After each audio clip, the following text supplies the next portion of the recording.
Hello and welcome back to the Anxiety Relief Podcast. If you're listening to this episode and thinking, I understand anxiety, I've learned so much, I'm doing the breathing, I'm trying my best, but you still feel stuck, then this episode is for you.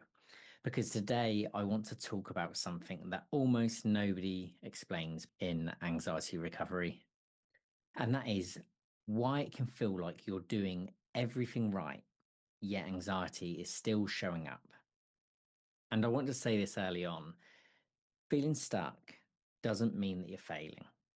In most cases, it simply means you're trying too hard in the wrong direction. And I want to start by normalizing something here. If you're actively listening to podcasts like this, reading about anxiety, watching videos, trying tools, and working on yourself, you are not someone who isn't trying. You're someone who cares deeply about getting better, and that matters. So give yourself a pat on the back for that. But anxiety recovery is one of those areas in life where effort alone doesn't always equal progress. And one of the biggest frustrations people have is the thought, I know anxiety isn't dangerous, so why does it still feel like it is? And that question comes up again and again. And the answer is simple, but it is uncomfortable. Your nervous system doesn't change through understanding, it changes through experience. And most people approach anxiety recovery like an epidemic. Epidemic? What word have I made up there? What was I going to say? Academic. Oh, I've literally lost my words here. I'm going to keep this in because it's funny, but academic. So people approach anxiety recovery like it's an academic subject. And it's kind of like they collect information and they learn the theory, right? But they understand what's happening in your body. And then that knowledge is helpful, but knowledge alone doesn't teach your nervous system it's safe. And I know people have that saying like, knowledge is power, right? I've heard this loads of times throughout my life. Yeah, knowledge is power. But it's actually not if you don't do anything with it, because knowledge is just knowledge. There has to be action. And this is kind of the same with anxiety. So if you have knowledge about what it is and that you know about the nervous system, that doesn't just mean that it's going to stop, right? Because the nervous system isn't logical, it's experiential. And here's an analogy that will hopefully really help you. So imagine you've never swum before. You read everything about swimming, you understand about buoyancy, how your breathing works, you watch videos of people swimming, but every time you get in the pool, you just cling to the side, right? Your brain could understand swimming, but your body wouldn't because it's never done it. And anxiety recovery works in that same way. There's another reason why people feel stuck, and this is because they measure their progress the wrong way. So most people track recovery by asking, how anxious do I feel today? How many symptoms do I feel? Am I calmer than yesterday? And when anxiety is still there, they think, I'm not getting any better. But that's not how progress with anxiety works. The real question isn't how anxious do I feel? It's how am I supposed to respond? I'm trying to think the best way of saying this actually. So yeah, it's like how am I responding when anxiety shows up? Are you still doing life while you're anxious? Are you staying inside instead of escaping? Are you allowing sensations instead of fighting them? Are you recovering quicker after a wobble? Those are like the real signs of when you're making progress, but they are subtle, especially when you first start doing it. And actually, also towards the end, because it's very easy if you've been going through like a long period of getting over anxiety, you might be having support, accountability for it. Sometimes it's very easy to forget where you actually started from. And you might have made so much progress that at the end of it, you're thinking, oh, yeah, I'm still feeling a bit anxious, but it's not that bad. but I don't feel I've got over it. Well, it does take time, but there's also the fact that if you have been improving over a longer period, you've probably forgotten how bad it was. And there's another trap I see all the time, and that's like the hidden pressure to feel better. People don't always realize this, that the pressure's there, but it shows up with thoughts like, I should feel calmer by now.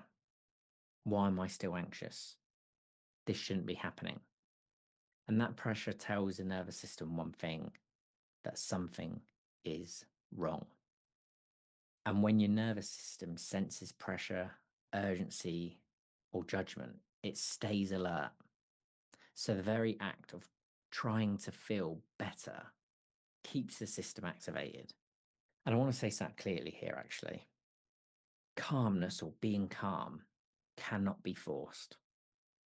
Safety cannot be forced.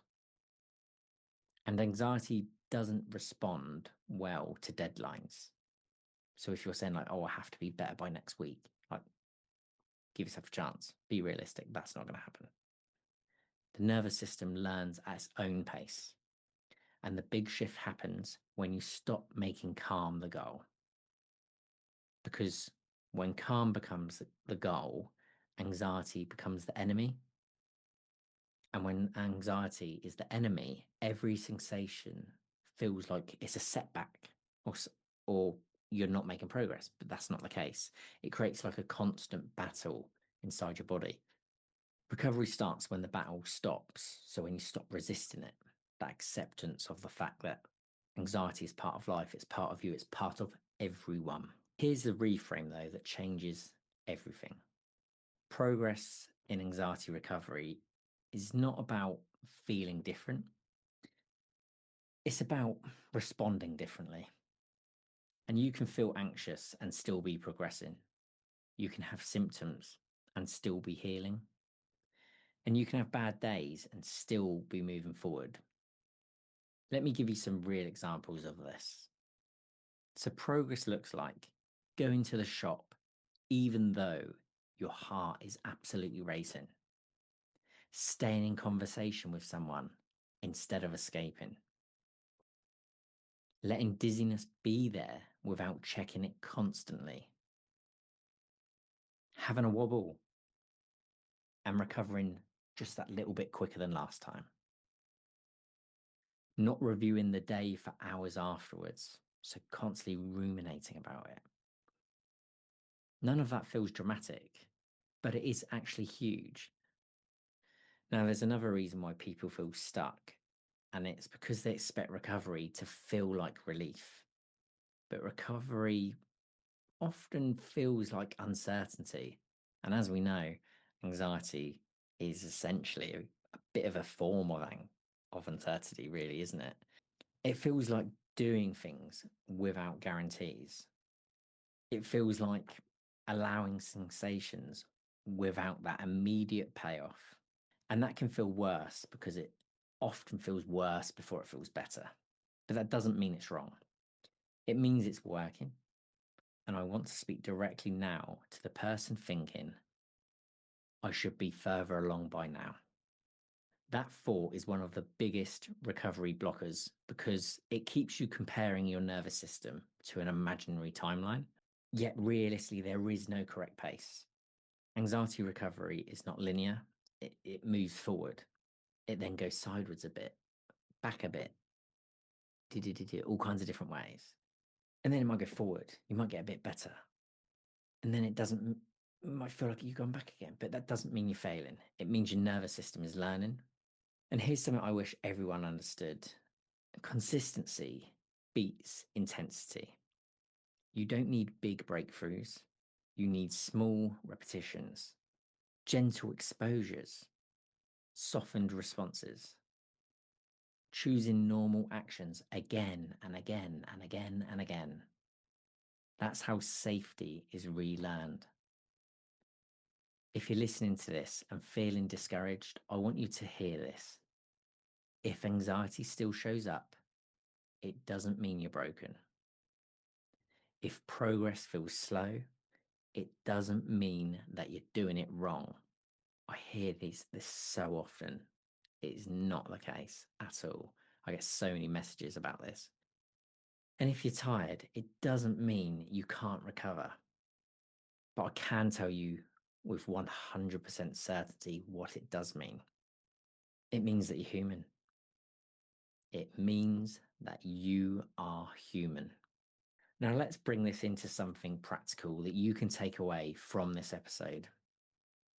For the next week, I want you to stop asking, am I anxious? And start asking instead, how did I respond? Did I stay a little longer?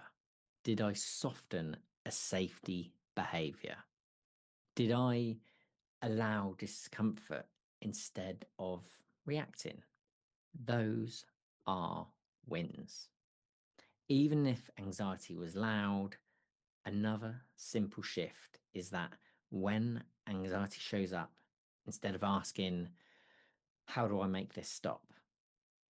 Try asking, what would I do right now if anxiety wasn't in charge? So, again, when it shows up, instead of sounding desperate, like you really need it to stop and you're fighting against it, try asking, what would I do right now if anxiety wasn't in charge? And then do a small version of that, or do exactly what that if you can really bring yourself to do it.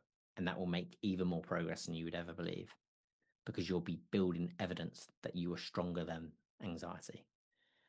And if that question gently returns, control it, but don't force it. Again, if you start forcing against that anxiety, it will fight back. Don't fight it. Acceptance.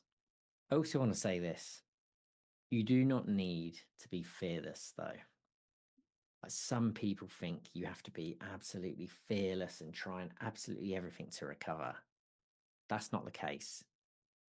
There's a time and a place for exposure therapy and doing the things that make you feel anxious, but you don't have to do them all out and go all in, like, if you're scared of heights and any kind of height thing is causing you to have really bad panic attack, that doesn't mean you just have to go and jump off, some cliff or something, doing a bungee jump. Yeah, there's different levels of things you can do to gradually expose yourself to get through it. But we're going to that in another episode, another time. All you need is to be willing to feel, willing to stay, willing to try again tomorrow. That's enough. If this episode resonates with you, it's because you're already on the path, even if it doesn't feel like it. Because you are on the path, because if you're listening to this, you are committed that you're going to beat your anxiety. And I believe in you. If you're listening to this, you are going to beat it. If you want to continue this work with support, you're welcome to join my free community, the Anxiety Relief Hub, and that's a group over on Facebook. You can also download my free ebook, The Anxiety Relief Roadmap, and that walks you through the process in a calm, structured way. If you found this episode helpful, please follow the podcast and leave a rating. It's a really new podcast at the time I'm recording this, so every rating, every listen counts. And the more people that listen, the more I can put into this, the more time, money, effort to make it as helpful and valuable to you as is possible. And it really helps me get it out, and it helps it reach people. So please, if you listen to this and you feel someone else that this would help, please share it, send it on to them. But please, just do that. If there's someone it will help, send it to them, because you might make that difference to helping them get over their anxiety and ultimately change their life. So I want to end on this. You are not failing, you're learning. And that matters more than you think. I believe in every single one of you. You've got this. And I'll speak to you in the next episode.